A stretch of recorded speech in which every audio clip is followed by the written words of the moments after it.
Hello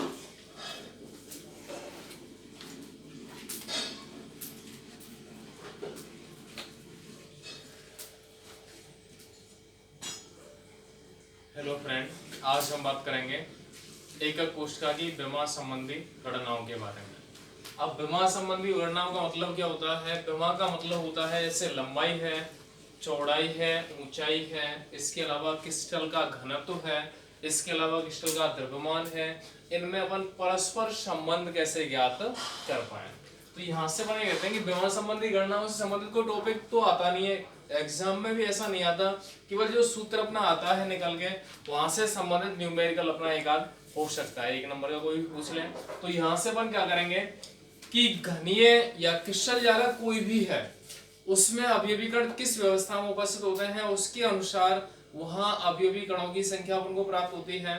अब ये अपन को पता है कि किसी क्रिस्टल में अवयवी कण जिस स्थिति में विद्यमान होते हैं, तो एक कण का द्रव्यमान और सभी कणों का जो द्रव्यमान का योग है वो घन के कुल द्रव्यमान के या एकक कोशिका के कुल द्रव्यमान के बराबर होता है।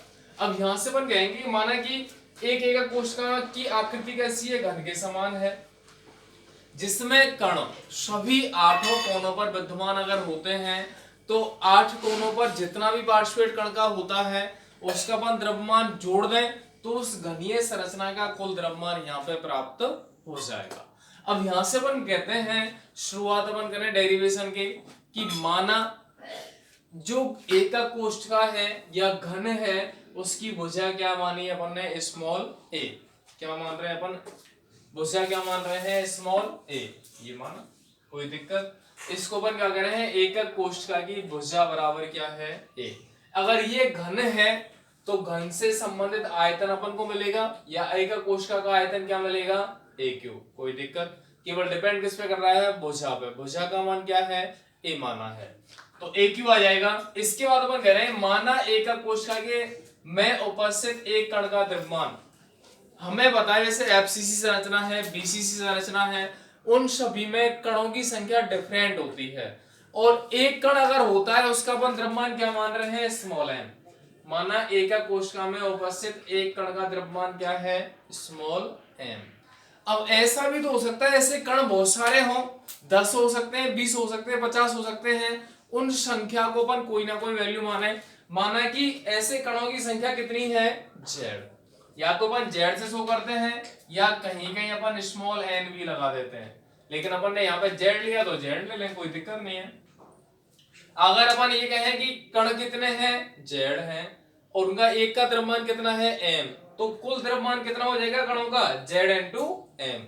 यहां से अपन लिख देंगे एकक कोशिका का कुल द्रव्यमान क्या हो जाएगा, जेड इनटू एम, क्योंकि एकक कोशिका में कण उपस्थित हैं और जो कणों का एक का द्रव्यमान एम है, तो ऐसे कण कितने हैं, जेड हैं संख्या में, तो जेड इनटू एम कर दें, वहां से एकक कोशिका का द्रव्यमान मिल जाएगा।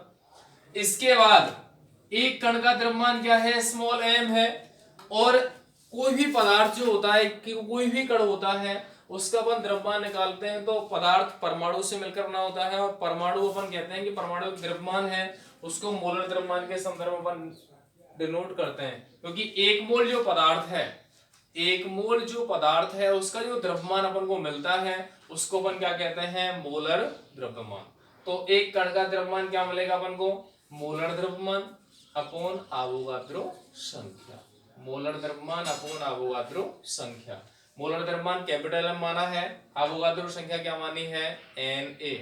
तो कुल द्रव्यमान में या मोलर द्रव्यमान में अवोगाद्रो संख्या का भाग देते हैं तो एक कण का द्रव्यमान मिलेगा या नहीं मिलेगा, मिल जाएगा। तो क्या मिलेगा, एम अपॉन एम ए।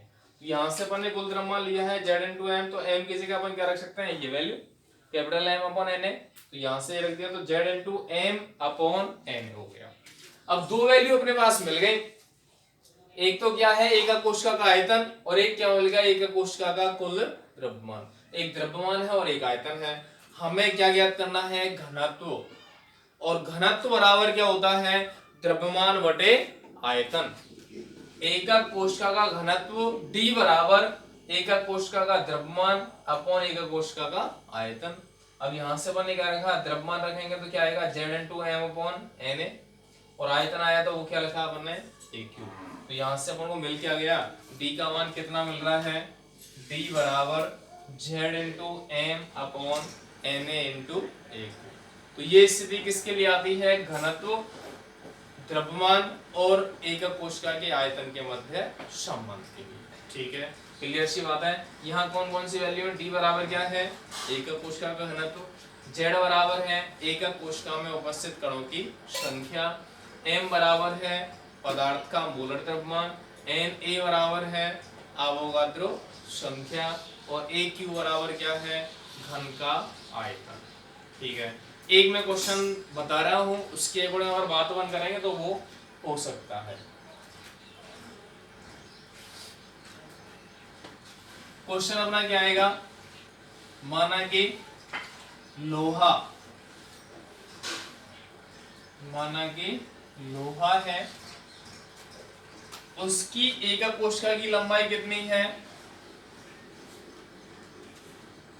माना कि लोहा अपन कह रहे हैं उसकी एक कोशिका की लंबाई कितनी होती है, ये ले रहे हैं ए बराबर कितना है 160 pm, जो एफसीसी संरचना में व्यवस्थित है। केवल तरीका बता रहा हूं, करना आपको ये, आयरन है उसकी जो लंबाई है भुजा है वो 160 pm है, पिकोमीटर है, जो एफसीसी संरचना में उपस्थित है। इसके लिए घनत्व का मान या डी का मान ज्ञात कीजिए। डी अपन को कैलकुलेट करना है। अब ए का मान अपन को मिलेगा तो ए बराबर कितना है 160 pm को अपन क्या लिखेंगे 160 × 10⁻12 मीटर। एफसीसी अगर संरचना है तो कण कितने होते हैं 4, ये अपन ने देखा है। जेड का मान कितना होता है 4, तो एन ए बराबर क्या होता है 6.023 × 10⁻23। इसके अलावा अपन को क्या चाहिए, मोलर द्रव्यमान। मोलर द्रव्यमान कहां से निकल के आता है, पीरियोडिक टेबल से। लगभग 58 के करीब इसका मोलर द्रव्यमान होता है, किसका, आयरन का। वो रखें तो केवल अपन को डी का मान ज्ञात करना है, तो सीधा सीधा सा है। तो ये कंडीशंस अपन को ध्यान रखनी है, उसके अनुसार हम घनत्व की गणना कर सकते हैं। अगर घनत्व दे रखा हो, किसी क्रिस्टल के बारे में पूछ ले कौन सी किस प्रकार के क्रिस्टल की स्थिति में प्रेजेंट होता है, तो ऐसे ऐसे क्वेश्चन किसके संबंधित आते हैं, एकक कोशिका की विमा संबंधित गणनाओं के लिए। कुछ क्रिटिकल नहीं है, केवल न्यूमेरिकल क्वेश्चन आता है सूत्र बेस पर।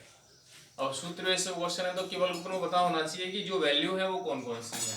वैल्यू अपन को पता है तो आसानी से अपन कैलकुलेट कर सकते हैं। तो ये टॉपिक अपना क्लियर होता है, ठीक है, और देखेंगे नेक्स्ट टाइम। धन्यवाद।